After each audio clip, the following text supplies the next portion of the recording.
Of the global Fortune 500 companies, only 50 are American. Wall Street and many corporate executives are awash in huge salaries and bonuses that verge on obscenities. Yet the average American worker's compensation grew only 0.1% in the last decade. China, Japan, South Korea, Taiwan hold 40% of Americans' debt. Any one of these countries could throw us into an economic tailspin. America's political leadership is in denial about the gravity and the scope of our problems, viewing them almost exclusively from a national perspective. In fact, the major problems we face are global in nature. Energy, the environment, terrorism, drugs, war, immigration, disease, economic and cultural globalization. These are the problems that require global solutions that can only be addressed by concerted diplomacy, not jingoistic American superpower superiority.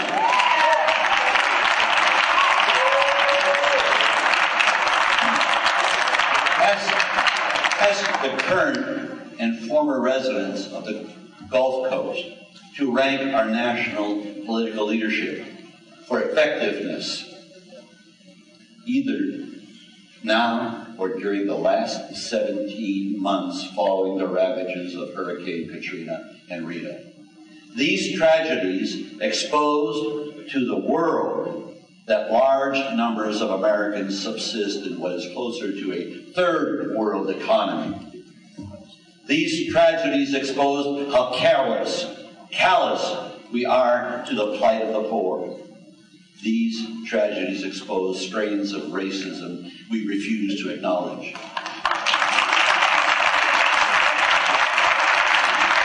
But in the face of painfully slow, ineffective government response, these tragedies inspired many average Americans to go to New Orleans, to go to the coast, and help rebuild not only homes, but a spirit of community. Our political leadership must begin to tell Americans the truth. So I'll start right now. The United States is number one. We are number one in the production of weapons. We are number one in consumer spending.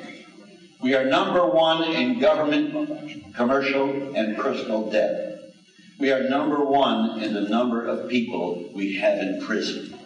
We are number one in energy consumption, and we are number one in the environmental pollution we produce. That's what we do.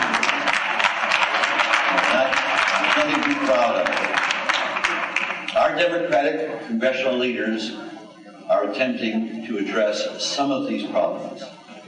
But there are some serious limitations to the ability of even well-intentioned political leaders. In part because of the limitations inherent in representative government, and in part because of human nature. Now, some skeptics might say that twisting the truth for political ends is just politics as usual, and that politics as usual is in the nature of representative government. They accept as benign a system of 30,000 Washington lobbyists bundling campaign contributions for the election of politicians who then support and vote for the interest of those lobbyists' clients. But the system is not benign. The corruption is real and cannot be reformed by those who are enriched by the corruption. Only the people can correct these structural flaws in representative government if they become lawmakers, as envisioned by George Washington when he said, "The basis of all political systems is the right of the people to make and to alter their constitutions of government." He was right to affirm lawmakers, that the people can be lawmakers on a par with their representative lawmakers in Congress. We, the people, are the fount of all political power. we have the right to propose and enact the National Initiative for Democracy, a legislative package that includes a constitutional amendment and a federal statute that empowers Americans as lawmakers.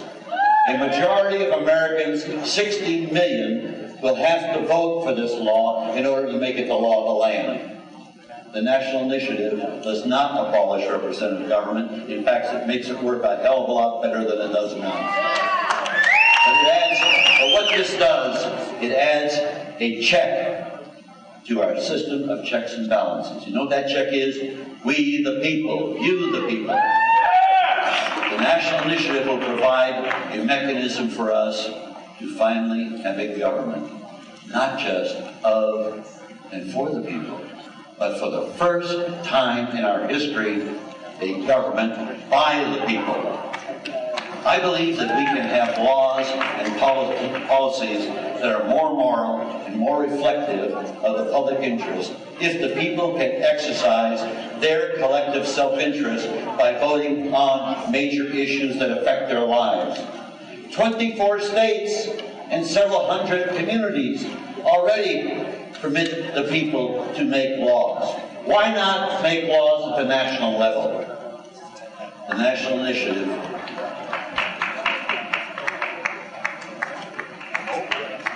I hope you'll go to the website nationalinitiative.us and learn more about this. And vote. And ask yourselves, do you agree or disagree that we need to reform our governance structure by bringing people into the operation of government as lawmakers and partnerships with elected officials? Think about that. See if you agree with that. I'm proud to announce that the Democratic Party has been responsible for a number of great social advances in the past. However, as one senator recently put it, the Democratic Party anguishes for a new identity. Let me suggest the National Initiative as an epoch-defining identity for the Democratic Party. The National Initiative would provide an opportunity for the Democratic Party to reclaim its role in American history with an advancement in human governance on a par with the nascent Republican Party's role in ending slavery on American soil. The Democratic Party has the opportunity to undertake a change in the paradigm of human governance and champion the lost vision of our founders and help make we the people lawmakers. The statement of our founders cannot be clearer about their vision, and you can read it on the placards in the audience. They had faith in the American people. Can we have any less faith in ourselves? In this campaign, you will hear from many who would be president. Judge us not on how much money we can raise from those who buy influence. Rather, judge us on what we've done and judge us on solutions we offer. I have unreserved faith in the people. Let me state that again. Because to buy in to empowering the people, you have to have unreserved faith in the people. And I'll use my candidacy to champion empowering the people as lawmakers. As real lawmakers with real power, which is the real power that exists in all governments of the world, making laws. Thank you.